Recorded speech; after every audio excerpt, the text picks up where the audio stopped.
And welcome back, WXCO Morning Report, part of Mornings with Pat Kreitlow here on 98.9 WXCO. Getting ready for the weekend, talking some Wisconsin sports with Paul Mickling. It is 8:23. Very nice start. And boy, all week long, it's been just incredible weather as we get into the month of October. Fair skies, 61 degrees is the temperature. Well, I'm glad to see you were calmed down because you were not very happy on Sunday night. You weren't even happy early. I mean, you were unhappy the entire night watching the Packers in Dallas, weren't you? Well, after that 2-point conversion, you felt that momentum and everything that you've done. You've dominated the game, and it's 13-2. You just went from a 2-touchdown lead to a touchdown and a field goal and a 2-point conversion, and this guy over here is making a jokes of it'd be 50. It's going to be 50-2 instead of yeah. Well, it was you were close with the 50. Unfortunately, they both had 40, and you can just see, I just. Something's not right. Something's just not right, and I don't know what it is. And again, I'm not in the. And the thing about late in the first half, it kind of snowballed because that was one thing. Okay, you had the blocked PAT return. That's bad enough. That's a 3-point swing right there. But then it's still 13-2. They get the football back around midfield. They have a chance to make it 20-2. And then they got kind of cute with their play calling. They had a 3-and-out. And then all of a sudden they give up a touchdown. And then this inexplicably they gift Dallas the final touchdown in the first half, and you're down going into the intermission. It was a case of it was a clown show basically for the last part of the second quarter, wasn't it? Yeah. I mean, you're talking about that possession there. I think they actually end up getting one first down. And then they end up having to go back to like the 40-45 when they're doing that. And if you go in there and score and you're up 20-2, then again, now you're talking about 3 touchdowns that lead, and now you're feeling better. You thought that I thought Evans was going to come over and make that play at the 1-yard line or whatever for their first touchdown. And Pickens makes the catch. It was a beautiful throw, a beautiful catch. It just, you thought that Evans was going to come over and you have to make that play. If you make that play or jar it loose or something, now they don't score as then they maybe only get a field goal. Well, okay, so now they get a score, 13-9. You want to be aggressive. They want to say he wants to be aggressive, and he's got to be more aggressive. I don't think in that situation, because they were going to get the ball to start the second half, I was fine with the aggressiveness until they had an offsides.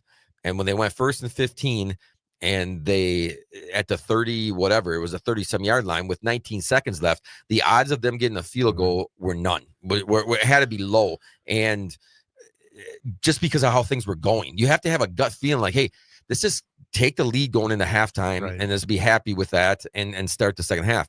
So you're talking about you gave up basically 9 points in the first half. It should have been 14-7 at the best. It should have been 14-7 at the worst, I should say. Right. Were you as shocked as I was? There was still a second to go on the clock on that last play of overtime. Watching that play develop, I thought it was over. I thought it was over too. I could not believe that the home clock keeper clicked it, because I'm thinking that is closer to 0.00 than it is to 0.99. Yes.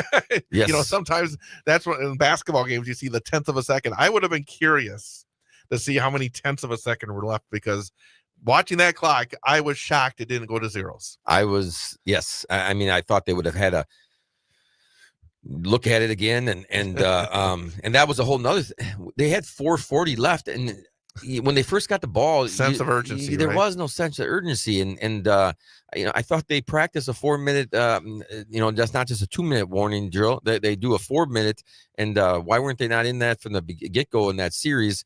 I don't know. The one good thing is I think we saw that Love is a pretty good player on there. That's for sure. He proved you wrong. He said in the first half, this is an average quarterback. Average. He was an average quarterback in the first half. Real fast. Badgers in Michigan tomorrow. You have to see a response for Wisconsin after a bye week, right? I mean, even not wins or losses, but something that you can grab a hold of, because there was nothing to grab a hold of against Maryland, was there? I hope that they can have something to hold on to. They got to do something to get a little positivity, because otherwise it's starting to feel like a bit of a slog the rest of the season. They have some games that they can be competitive in, I think, especially at home. And we thought that about Maryland. I know, and we got to give them the benefit of the doubt on that, but they have to show something. Otherwise, you got 2 weeks. You should maybe get some of these guys back healthy here and there, and there's no excuses, and just be competitive, because Michigan this could be a blowout if they let it quickly. Yeah. All right, we got to wrap it up. Our number for the day quiz. Ian is 0 for 4 this week. Yeah. He was too busy last week. He had other things on his night. You had other things that you're coming off a high. But we got to after the center stage weekend, I'm still trying to reset my mind. We've given you enough time to reset. It's time to start getting successful here. So let's do it. Yeah. Absolutely. Well, the Cubs and the Brewers play tomorrow, so we're going to give you a Cubs number for the day. Okay. How many World Series championships have the Chicago Cubs won?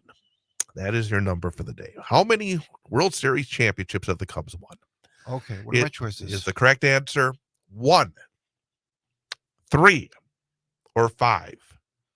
How many World Series have the Chicago Cubs won? 1, 3, or 5? Okay, I'm going with my gut here. I'm going to say 1. 1 is my final answer. Paul, what about you? 1. The Cubs have won 3. 1907, 1908, and 2016. I guess my gut needs to be a reset as well. I bet you Downtown Ollie knew that one. Oh my gosh, my instincts are really off this week. Well, we'll try again starting Monday. Yeah. All right. Well, have a good weekend. You too, Chad. Happy Friday, everybody. Have a great weekend. Have a good weekend to you too, Paul Mickley. You do. Everybody have a great weekend. And stick around. An information update coming up, and then more of Mornings with Pat Kreitlow here on 98.9 WXCO.